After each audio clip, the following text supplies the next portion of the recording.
Hello everyone, magandang umaga, magandang tanghali at magandang hapon po sa ating lahat at saan man po inaabot ng ating video for today. Again, this is Lori D. Magalpok Vlogs, yan po ang aking YouTube channel. At tayo po ay magbibigay ng ating kauna-unaang reaction video dito sa story na to, sa issue na to, na bagong-bagong issue, no? Pero bago po ang lahat, ayan, ako po ay nakikiusap sa inyo, ayan, please do subscribe my channel. Baka naman po, meron pang hindi naka-likes and subscribe dyan. Pakipindot na lang po yung notification bell button. Ayan, pakipindot po yung notification bell button natin para i-all nyo po ang pagpindot para maging updated kayo. And ipagpapakilala po ako na tayo ay gagawa na ng reaction video. So, sana po ay masuportahan ninyo ako. Magkita-kita tayo sa mga susunod nating reaction video sa mga susunod na panahon. Pero ngayon, itong mainit na issue ang ating pag-uusapan. Panoorin po muna natin yung video na sinasabi ko. Kaibigan, hindi ka naman namin nakikitang pumapasok sa trabaho. Paano mo na ipatayo ang bagong bahay? Ngayon, gusto kong ibahagi sa inyo ang kwento ko.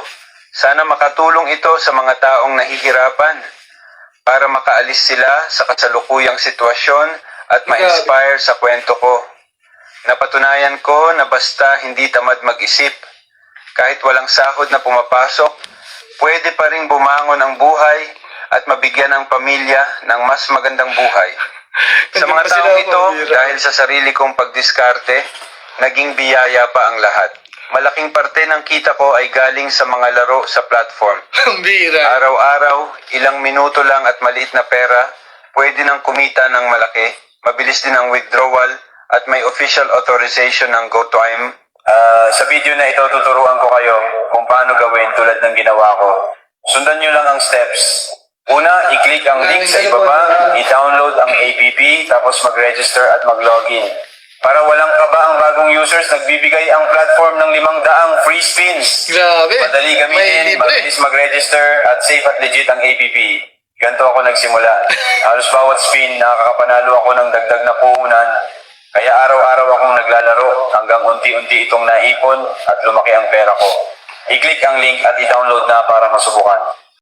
So ayan mga kalingap namin, makita nyo na po yung video na ating re-reactionan ngayon. Talaga namang nakakagulat, di ba? Isang kalingap Rob, pinaparatangan na nakuha niyang lahat ng meron siya ngayon dahil sa pagsusugal. Parang napakahirap isipin at intindihin sa mga panahon na to. Oo, maaaring sabihin natin, yung mga instant money ay madali yan. Alam naman natin na ngayong panahon na to ay nagkalat talaga yung mga online gaming at alam din naman natin na marami talaga ang nagpo-promote ng mga sugal. Although sa isang banda, may mga sugal naman talaga na yung mga laro-laro lang ay pwede, no? Yung mga dyan-dyan lang at hindi malakihan, mga pampalipas ng oras, okay naman po yun. Kaya lang, kakaiba ito. Alam natin na isang kalingap Rob, isang charity, isang nagpapabahay, isang nagpapascholar, napakadami ng scholar ni Kalingap Rob, at totohanan talagang tumutulong. Alam natin yan, nasa ilan na yung mga pabahay, considered as pabahay ng Kalingap, in the community of Lingap Foundation. So, ilan na? Nasa 270 plus na. So, parang nakakalungkot naman pong isipin na buong pamilya niya pa, di ba? Nakita niyo naman sa video, masaya yung mga ginagawa nila, ng mga family bonding nila, yung kanyang dalawang anak, kasama si Jack, di ba? Habang sila ay nagsasaya bilang isang pamilya at tumutulong at the same time, ay merong mga kumakalat na ganitong video. Nakakalungkot lang isipin, ano? At malaki yung ginagampanan, ng isang Kalingap Rob dito dahil talagang siya'y kilala. Nakakagulat lang na of all the people, sa bagay, kilala si Kalingap Rob, and I think so, yung gumawa ng channel na to ay talagang nanunood din sa Kalingap, no? Wala tayong maaring pagbintangan dito, as I've said, dahil nakita naman natin sa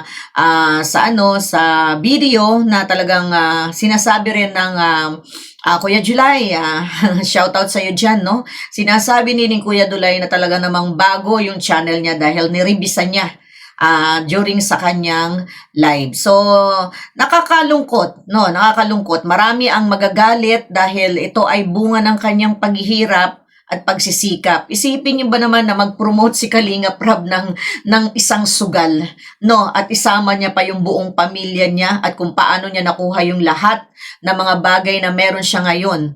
No, sinasabi diyan na madali lang daw, nagturo pa ha. Nagturo pa yung gumawa ng ano, iba na talagang nagagawa ng AI ngayon. Oh, so itinuro niya pa kung paano paano maglalaro ng para makapanalo at magbago ang buhay. Kakaiba talaga.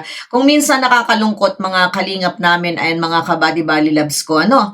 Kasi sabi nga natin is may mga sa generation natin ngayon, sa mga generation natin ngayon na talaga namang maraming lumalabas, kakaiba. Minsan talaga masasabi mong nakakatulong pero lagi natin isisipin na lahat ng bagay ay may consequences. So sa nangyari ngayon, okay, magandang AI, nagagamit yan sa pag-edit, sa pag-upload ng mga video, sa mga nakakatuwang funny stories, lahat-lahat na. Pero yung ginawa nila, si Kalinga pa yung ginawa nila, malaking malaking dagok sa pagkatao ni Kalinga Prab dahil sinasabi nung talagang parang totoong-totoo, di ba? Parang totoong-totoo na si Kalinga Prab yung nagsasalita, picture ni Kalinga Prab na talagang very confident siya na talagang yumaman siya dahil sa pagsusugal.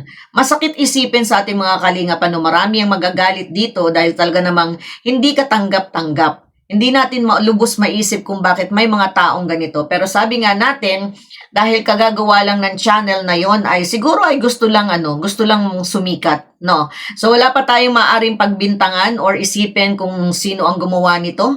It was just a little channel na gustong sumikat. Hindi niya gagawin 'yon kung hindi siya gustong magpasikat. So sana maging aware tayo. Huwag muna tayong gumawa ng mga salita na maaring magbunsod sa hindi na naman magandang pagkakaunawaan, ano. Kasi sigurado marami mag-iisip, ay siguro gawa ito ng makakabila, gawa ito ng mga taong talagang walang magawa at magpuputak lang para sirain ang dignidad ni Kalinga Prab. Pero for sure, no, alam na natin at kilalang natin si Kalinga Prab. So malabong mangyari yan. Ay tayo lang ay maghihintay ng tamang oras. Titingnan natin kung ano mangyayari dyan sa channel na yan. And sabi nga natin, nagsisimula pa lang ang channel. So halatang halata na siya ay nagpapasikat lamang mga kabady-body loves ko at mga kalingap natin dyan. So at the end of the day, ayan, maging mapanuri tayo, no? Mabuti nga at ito ay nakita agad ng mga kasama nating mga kalingap.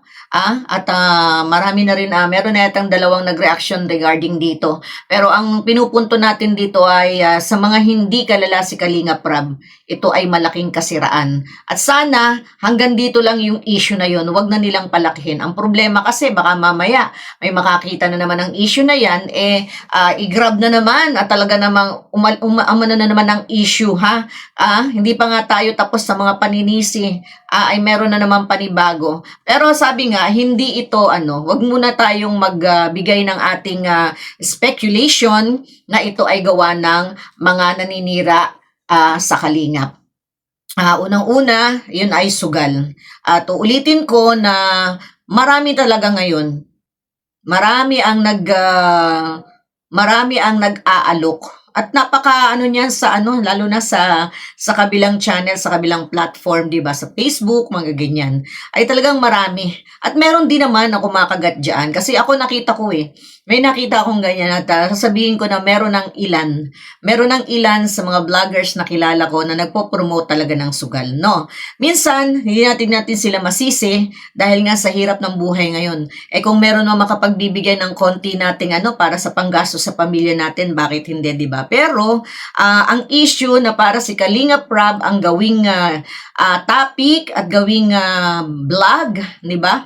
Para kumita lamang ay parang hindi katanggap-tanggap. Sa loob ng Kalingap, sa lahat ng mga supporters ng Kalingap, sa mga nagmamahal kay Kalinga Prab, hindi magandang imahe. Kasi napakalinaw Sinabi niya doon na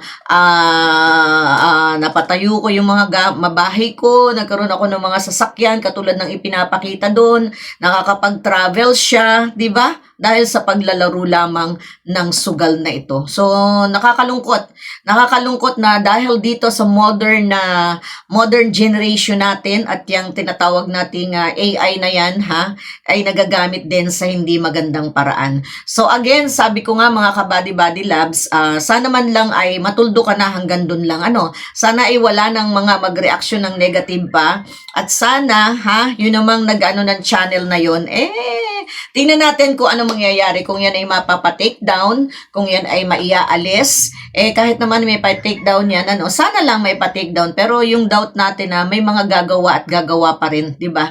Dahil alam natin na sikat si Kalingap Rab. So ayun, mga kabady-body loves ko at mga kalingap namin, ito lang yung ating unang reaction. Sana sa mga susunod na panahon ay lagi nyo pa rin akong masubaybayan sa aking bagong goal in life na magkakaroon na tayo ng mga reaction video upload. Yan. So maraming salamat ulit yan sa ngalan ng Kalingap, yan sa ating Lingap Foundation, sa ama ng Kalingap Kuya Val Santos Matuwang, at syempre si Kalingap Rab, at sa inyong lahat ng mga sponsors, at syempre sa mga solid viewers na talagang nandyan hanggang dulo. Salamat po sa pagsama sa inyong lahat, at one Kalingap, one family. Thank you so much. God bless sa ating lahat.